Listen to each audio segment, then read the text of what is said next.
The broadcast. We all trust emergency alerts. They're supposed to save lives, right?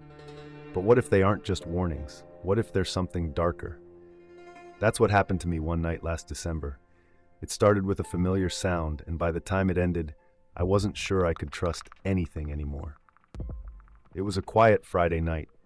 I'd just finished dinner and was settling in to watch TV.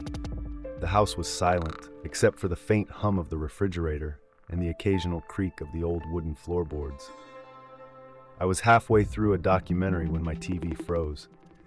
At first, I thought the streaming app was glitching. I grabbed the remote, ready to restart the show, when the screen went black. Then came the sound. That ear-piercing emergency alert tone, the kind that grabs your attention no matter what you're doing. It blared for what felt like forever before a message appeared on the screen. Emergency alert. Stay indoors. Lock all doors and windows. Avoid mirrors and reflective surfaces. Await further instructions. I stared at the message, trying to process it. Avoid mirrors? That couldn't be real.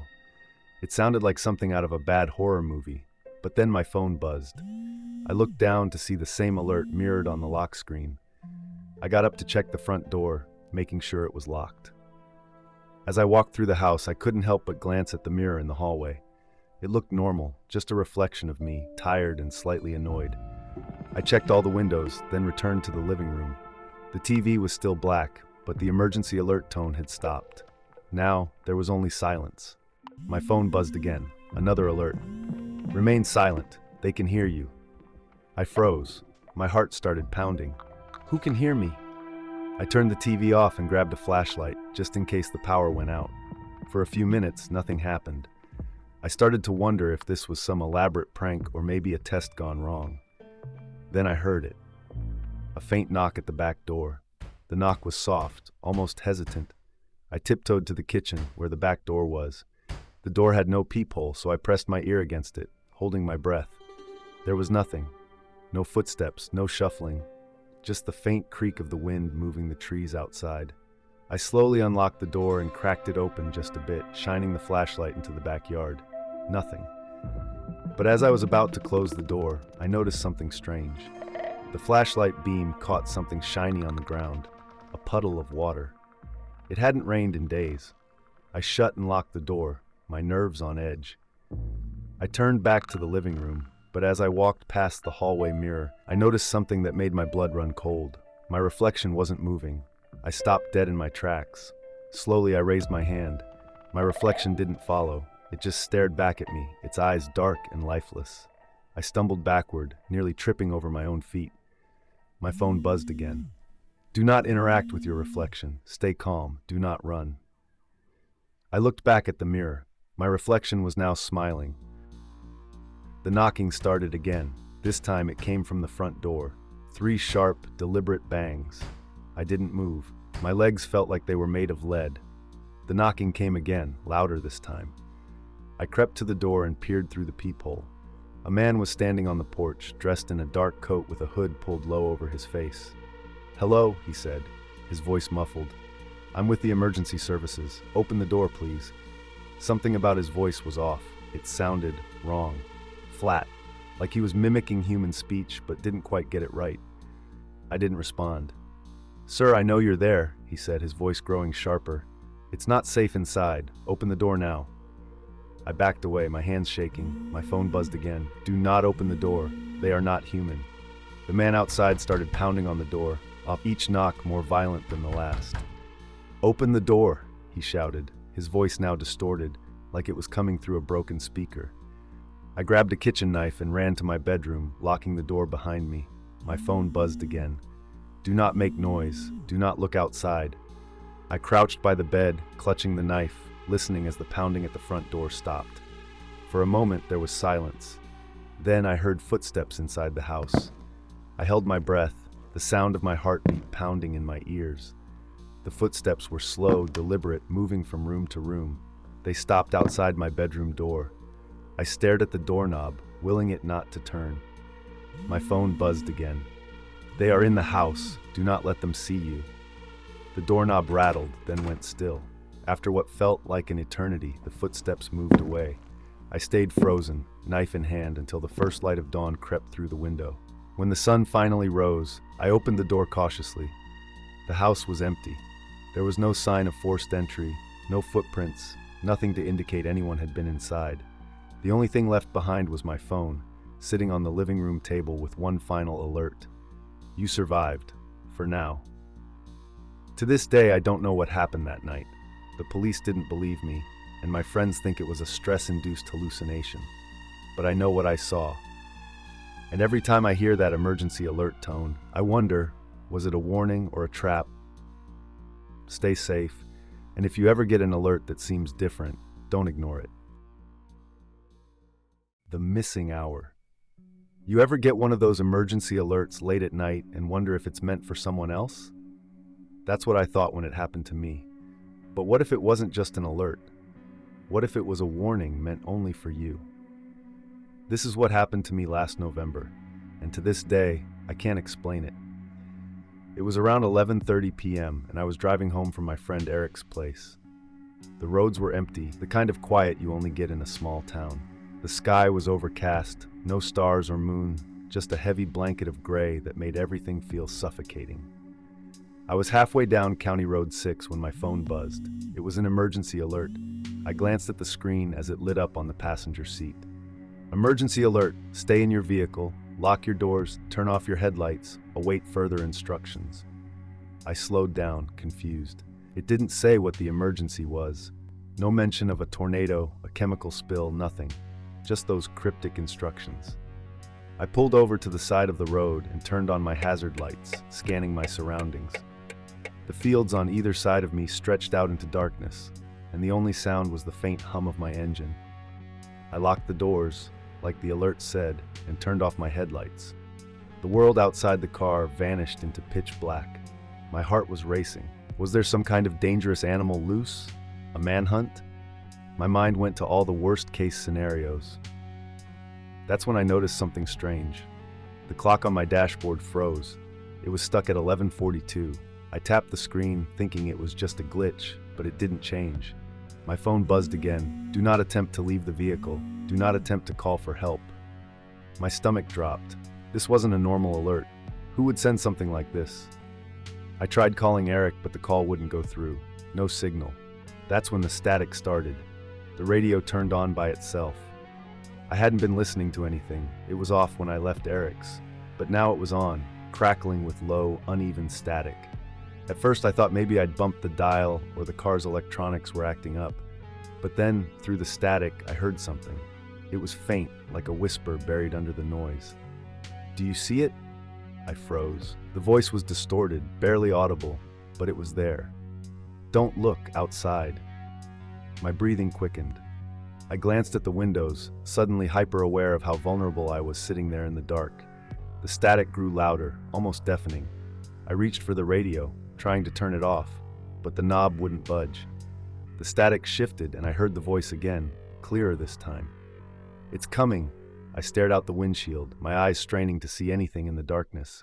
For a moment there was nothing, just the empty road and the endless fields, and then I saw it.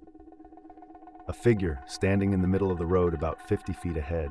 It wasn't moving, just standing there, motionless. It looked like a person, but something about the proportions was wrong. The arms were too long, the head tilted at an unnatural angle. My phone buzzed again. Do not engage. Do not leave the vehicle. The figure took a step forward. I gripped the steering wheel so tightly my knuckles turned white. Every instinct was telling me to floor it, to get out of there, but something in the back of my mind kept me frozen. It took another step. Just as the figure got closer, a bright light flooded the car from behind me. At first I thought it was another vehicle, but when I glanced in the rearview mirror, I couldn't see anything. Just an overwhelming white glow. The figure in the road stopped. It turned its head toward the light, then back at me, as if it was deciding what to do. My phone buzzed again. Cover your eyes. Do not look at the light. I threw my arm over my face, squeezing my eyes shut.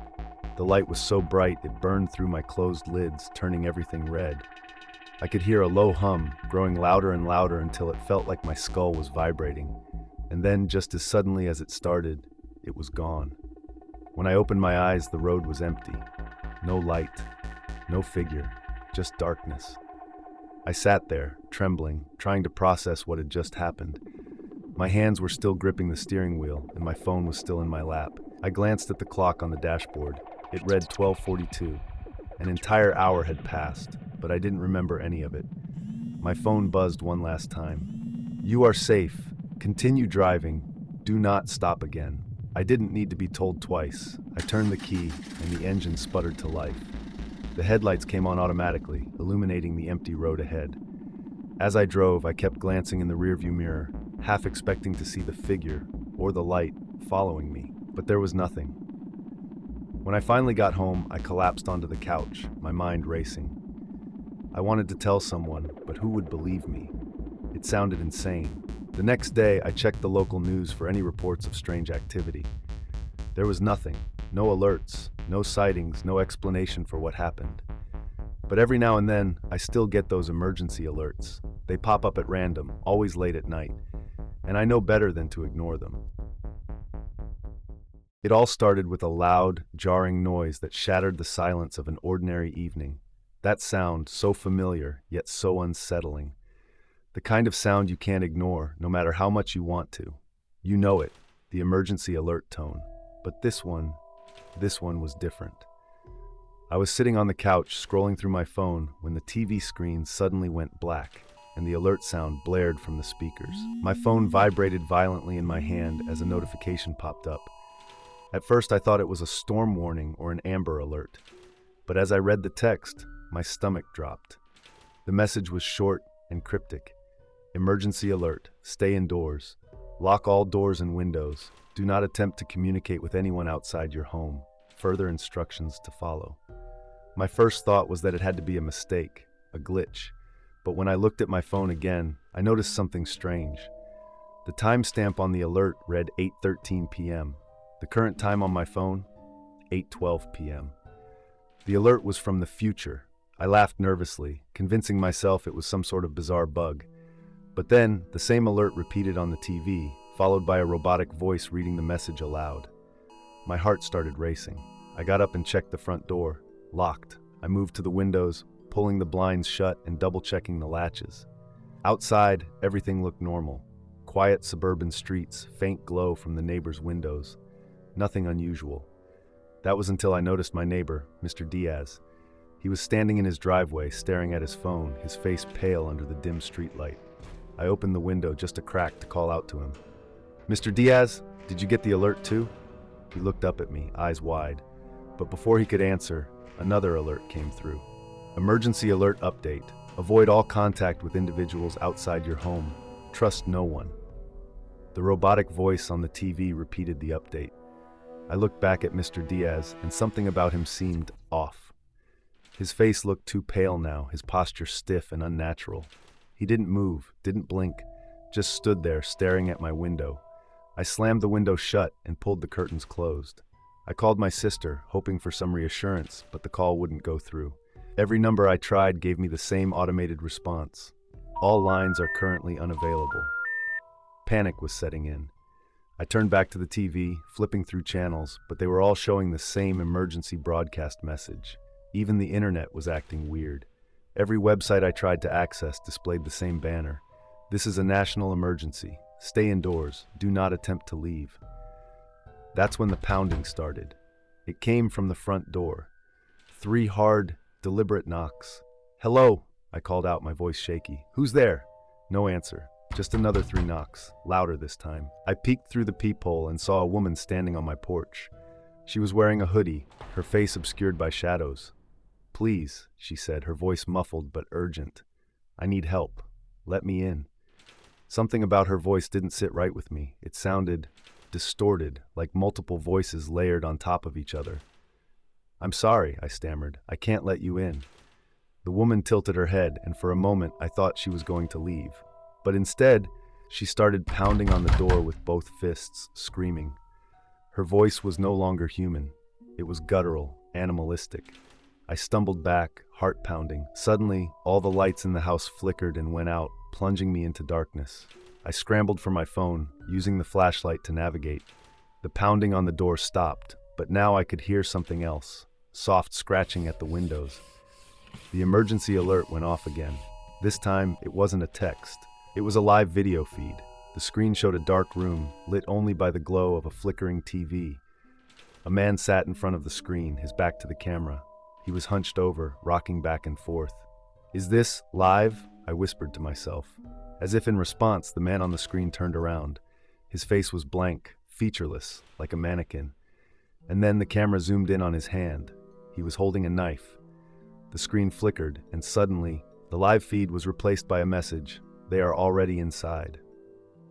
My blood ran cold. I spun around, shining my flashlight into the shadows. That's when I saw it. In the corner of the living room, just beyond the reach of the flashlight's beam, was a figure. It was crouched low, its limbs too long, its joints bending the wrong way. "Get out!" I screamed, grabbing a kitchen knife from the counter. The figure didn't move. It just stared at me with two glowing eyes, unblinking. And then it smiled.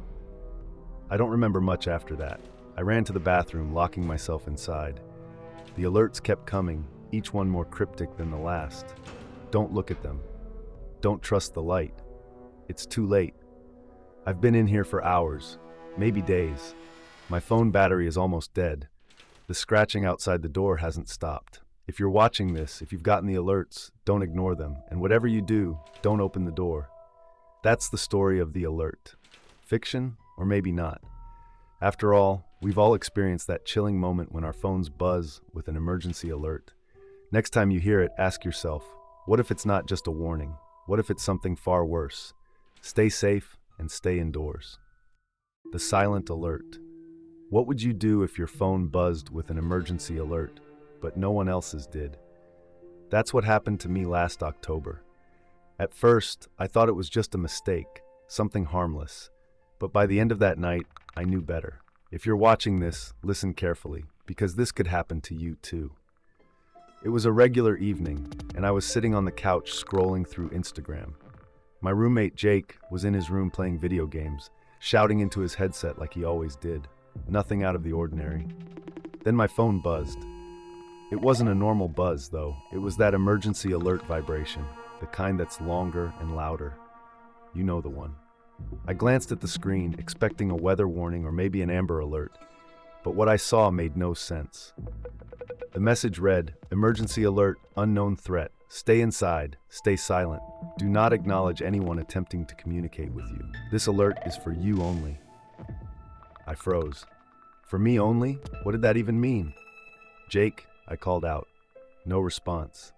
Just the muffled sound of gunfire from his game. I tried to show him the alert, but my phone wouldn't unlock. The screen was stuck on the message. I pressed the power button, but it wouldn't turn off either. It was like the alert had taken over my phone completely. I glanced at the top of the screen, where it usually says which agency sent the alert, like FEMA or NOAA, but this one was blank. I walked down the hall to Jake's room, my heart starting to race. "Jake," I said again, louder this time. When I opened the door, he turned to me with an annoyed look. "What? I'm in the middle of a match." "Did you get an emergency alert?" I asked. He raised an eyebrow. "What are you talking about?" "No." I showed him my phone, but when he looked at the screen, the alert was gone. Just my normal home screen, like nothing had ever happened. "Dude, are you messing with me?" he said. "No, I'm serious. It just popped up." Before I could finish, the lights flickered. Once, twice, then they went out completely. Jake groaned. "Great, power's out. I was on a kill streak too." But I wasn't thinking about the power. I was thinking about the alert. I went to the window and looked outside. The streetlights were still on, and I could see lights in our neighbors' windows. The power wasn't out for everyone, just us. Jake grabbed a flashlight and headed for the breaker box in the basement. I stayed upstairs, staring at my phone. That's when it buzzed again. "Do not leave the premises. They are outside." My stomach turned. I ran to the front door, making sure it was locked. Then I checked the windows. Everything was secure. But as I peered out into the dark street, I saw movement. A man was standing in the yard across the street, under the glow of a streetlight. He was facing my house. At first, I thought he was just a neighbor, but the longer I watched him, the stranger he seemed. He wasn't moving, just standing there, perfectly still. And then he started walking, not towards his house, not down the street. He was walking straight towards me.